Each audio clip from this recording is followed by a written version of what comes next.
Bienvenidos, les habla el ingeniero Alejandro Morales y en este video analizaremos el libro Fundamentos de Electromagnetismo para Ingeniería del profesor David Chen. El modelo electromagnético. En este primer capítulo comenzaremos la tarea de construir un modelo electromagnético a partir del cual desarrollaremos el tema del electromagnetismo para ingeniería. Hay dos enfoques para el desarrollo de un tema científico, el enfoque inductivo y el deductivo. En el enfoque inductivo se sigue el desarrollo histórico del tema, comenzando por la observación de experimentos sencillos y derivando de ellos las leyes y teoremas. Es un proceso de razonamiento que parte de fenómenos particulares para llegar a principios generales. Por otra parte, en el enfoque deductivo se postulan algunas relaciones fundamentales para un modelo idealizado. Las relaciones postuladas son axiomas, de los cuales se pueden derivar leyes y teoremas específicos.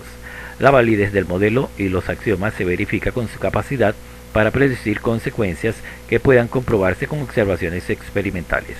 En este libro hemos preferido usar el enfoque deductivo o axiomático porque es más conciso y permite desarrollar el tema del electromagnetismo de forma ordenada. En la construcción de una teoría basada en un modelo idealizado hay tres pasos esenciales. Paso 1. Definir algunas cantidades básicas aplicables al tema de estudio. Paso 2. Especificar las reglas de operación de estas cantidades. Paso 3. Postular algunas relaciones fundamentales. Estos postulados o leyes, por lo general, se basan en numerosas observaciones experimentales realizadas en condiciones controladas y sintetizadas por mentes muy brillantes. Un ejemplo familiar es la teoría de circuitos basada en un modelo de circuito formado por fuentes ideales y resistencias, inductancias y capacitancias puras. Las cantidades básicas en este caso son voltajes, corrientes, resistencias, inductancias y capacitancias. Las reglas de las operaciones son las del álgebra, las ecuaciones diferenciales ordinarias y la transformación de Laplace. Y los postulados fundamentales son las leyes del voltaje y de la corriente de Kirchhoff.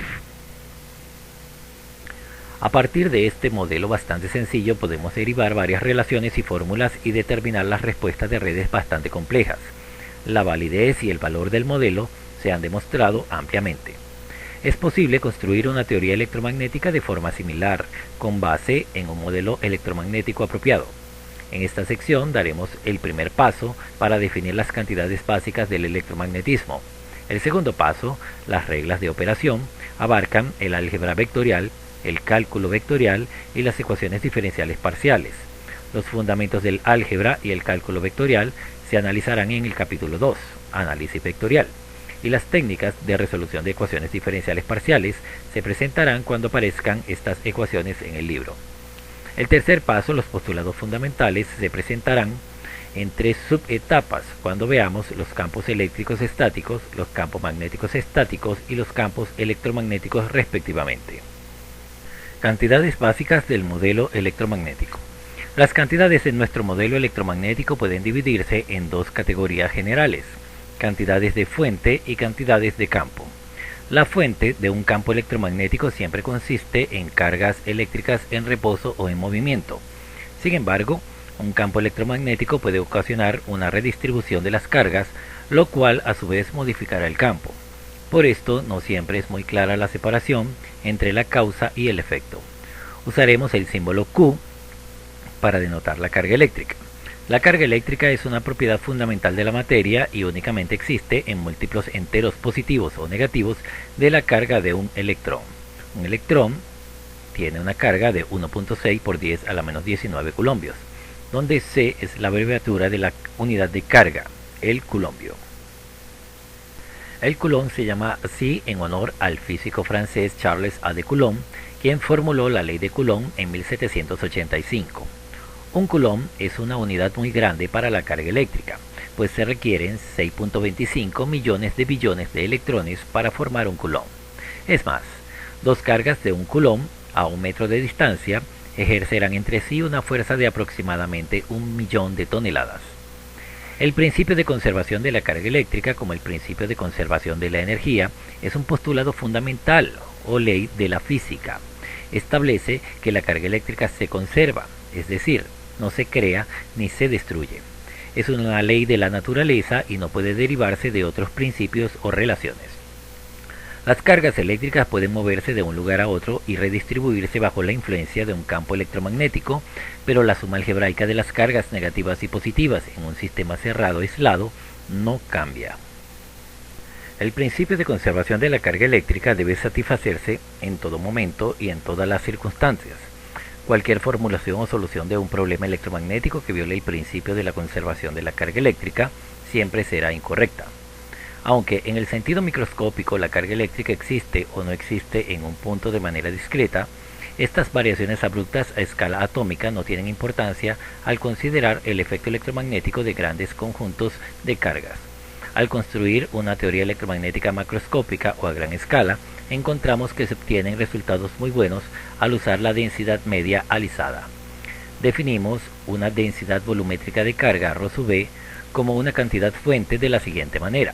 Ρ sub b es igual al límite cuando delta B tiende a 0 de delta Q sobre delta B, donde delta Q es la cantidad de carga en un volumen muy pequeño delta B. ¿Cuán pequeño debe ser delta B? Debe ser lo suficientemente pequeño para representar una variación precisa de ρ sub b, pero lo suficientemente grande como para contener un gran número de cargas discretas. Por ejemplo, un cubo elemental con lados tan pequeños como una micra tiene un volumen de 10 a la menos 18 metros cúbicos, el cual contiene unos 100 millones de átomos. Es de esperar que una función alisada de las coordenadas espaciales ρ sub b, definida con una delta B tan pequeña, produzca resultados macroscópicos precisos para casi todos los fines prácticos. En algunas situaciones físicas podemos identificar una cantidad de carga delta Q con un elemento de superficie delta S o con un elemento de línea delta L. En estos casos será más apropiado definir una densidad superficial de carga, ρ sub S, o una densidad lineal de carga, ρ sub L. Excepto en algunas situaciones especiales, las densidades de carga varían de un punto a otro. Por consiguiente, ρ sub B, ρ sub S y ρ sub L son, en términos generales, funciones puntuales de las coordenadas espaciales.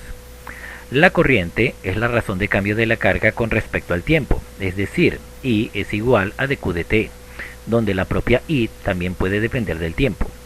La unidad de corriente es el coulomb por segundo, lo cual equivale a 1 ampere. Una corriente debe fluir a través de un área finita, por ejemplo, un alambre conductor con un área transversal finita.